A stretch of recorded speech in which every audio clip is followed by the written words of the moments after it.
Hello students. तो आज हम देखेंगे रेजिस्टेंस इन सीरीज। अगर हमारे पास अलग अलग रेजिस्टर्स है और वो सीरीज में कनेक्टेड है तो हमारा नेट रेजिस्टेंस पूरे सर्किट का कितना होगा, आज हम वो देखते हैं। तो हमने एक सर्किट ले लिया है, यहाँ पे तीन रेजिस्टर लिया है मैंने, R1, R2, R3। ये तीनों सीरीज में कनेक्टेड है। तो अब हमें देखना है पूरा सर्किट का नेट रेजिस्टेंस क्या होगा जब वो सीरीज में कनेक्टेड है आपस में।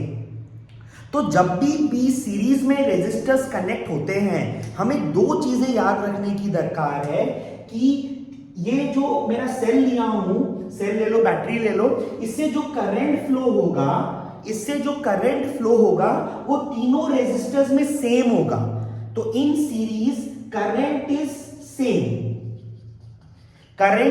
सेम, ठीक है। और अब इन तीनों का अगर पोटेंशियल डिफरेंस की बात करें तो वो अलग होगा। In series potential difference across is different. सारे रेजिस्टर्स के पोटेंशियल डिफरेंस अलग होंगे। तो हमें ये दो चीजें याद रखनी पड़ेगी कि जब भी ये तीन रेजिस्टर से करंट फ्लो करेगा तो वो सेम करंट तीनों रेजिस्टर से फ्लो करेगा, लेकिन तीनों का पोटेंशियल डिफरेंस अलग होगा। इसीलिए मैंने V1, V2 और V3 ले लिया है। V1, V2 और V3। Is it clear? अब हम क्या करेंगे, तीनों रेजिस्टर जो हमारे पास है R1, R2 और R3, तीनों में ओम्स लॉ अप्लाई कर देंगे।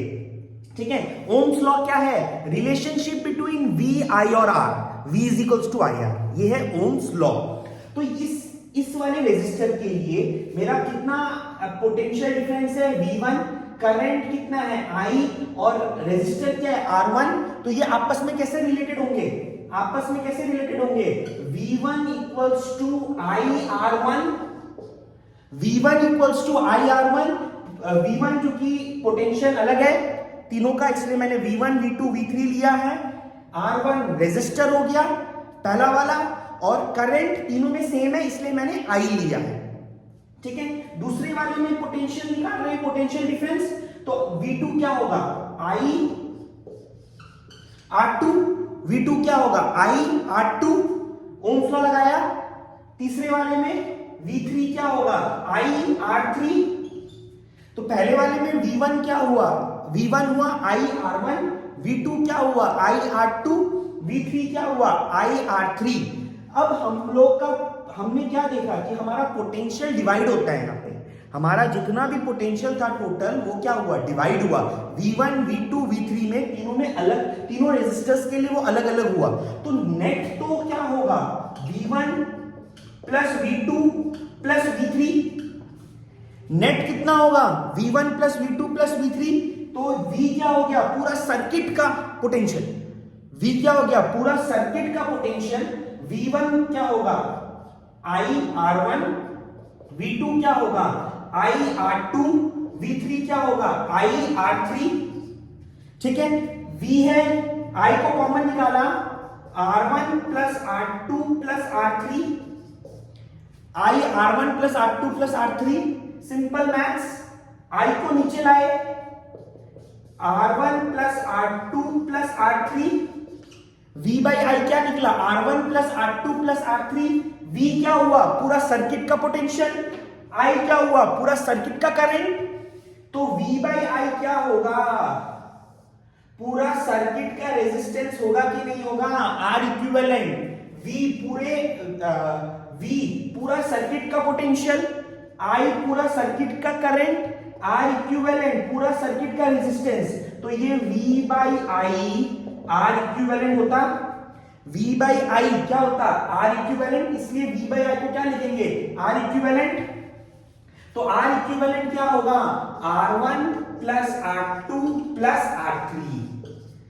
R1 plus R2 plus R3।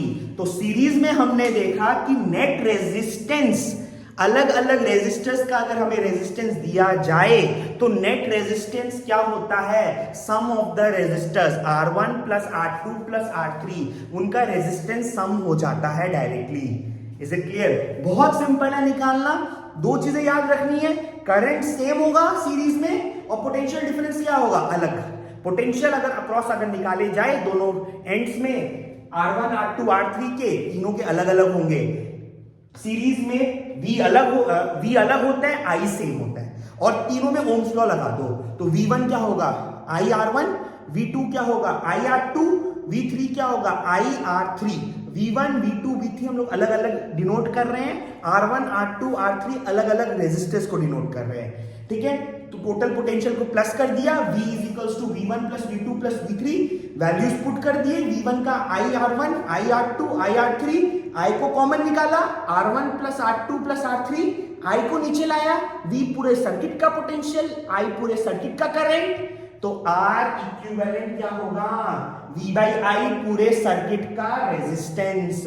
तो रेजिस्टेंस इन सीरीज क्या हुआ R1 plus R2 plus R3। Is it clear? समझ में आया? रेजिस्टेंस इन सीरीज क्या हुआ R1 plus R2 plus R3। ठीक है, थैंक यू।